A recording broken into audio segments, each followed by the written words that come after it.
John Lawrence has made so many impactful contributions to Iowa State University. It's almost hard to decide where to begin, but certainly as a faculty member in the Department of Economics, working with farmers on all issues related to livestock economics, then as director of the Iowa Beef Center, his engagement across the state was tremendous, but it was also engaged in his department and on campus. Really, John put in his windshield time and really got to know the cattle industry very well during that time period.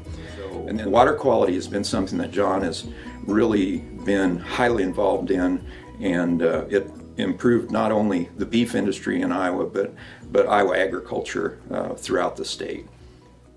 I've been in this role first on an interim basis for about a year, and then 5 years as the Vice President for Extension and Outreach, which has been a very rewarding and fun job. It's broadened beyond just agriculture, right, as we think about human sciences programming with families, around our youth programming with 4-H, our community and economic development group.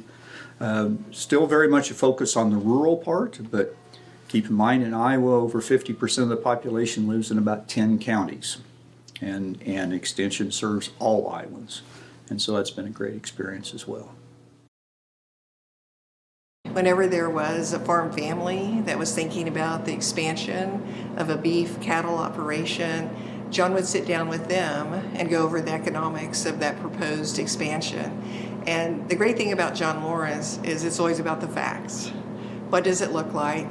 Here's what you need to know.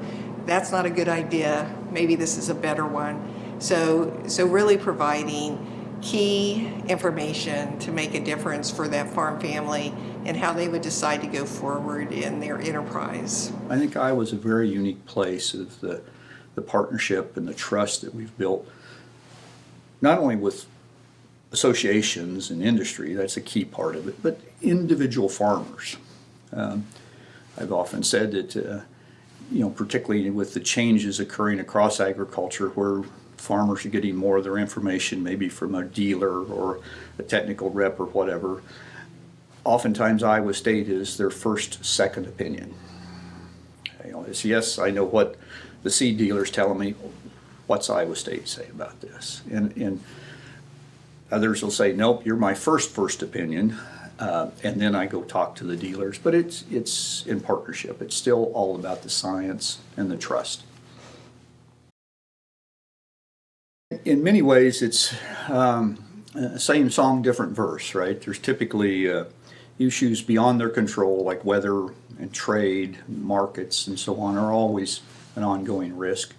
It's just which version of it is today, right? We're coming out of some of the driest weather we've had since 2012, and I know there's certain parts of the state are still very concerned about subsoil moisture, ponds for cattle and all of those. So those are ongoing challenges.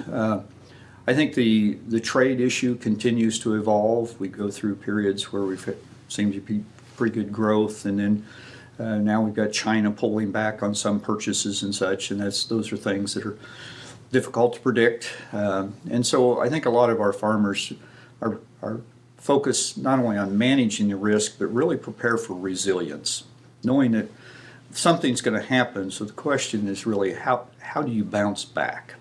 And I think that one of the things that I remember 5, 6, 7 years ago, we came through some pretty good times following the drought of 2012. We saw higher commodity prices in 13 and 14, and land prices roll up.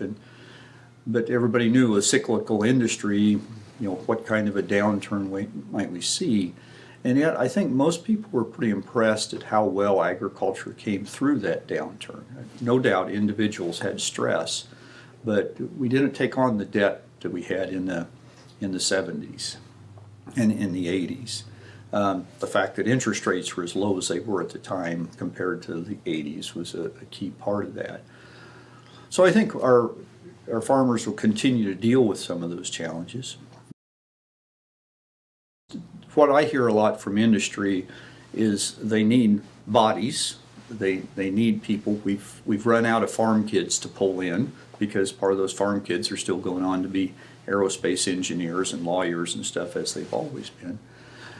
And so it's bringing in people that are not familiar with agriculture to help them understand not just the science, but also kind of the culture, the human dimension of agriculture that's going to be important. And as we think about not only training them here at Iowa State to prepare for a career, but I think as industry goes forward, of coaching and mentoring those youth that had a very different background than maybe the people that they're going to be replacing, it's going to be important as well. And I think there's always been a place for kind of continuing education for our professionals, and I hope that people continue to look for the university to help with that.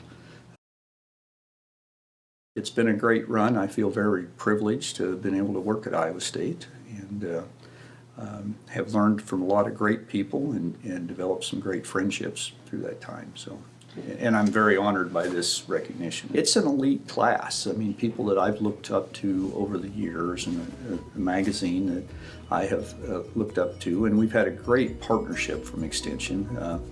I look at it from time to time and think a lot of that is direct extension, and that's a key part of our delivery mechanisms and allowing our faculty and staff to build those relationships through those pages. And so to have that recognition is really special. It's an organization that I truly admire, and the people who have been recognized with this before me I admire, and so I feel very fortunate to receive that recognition.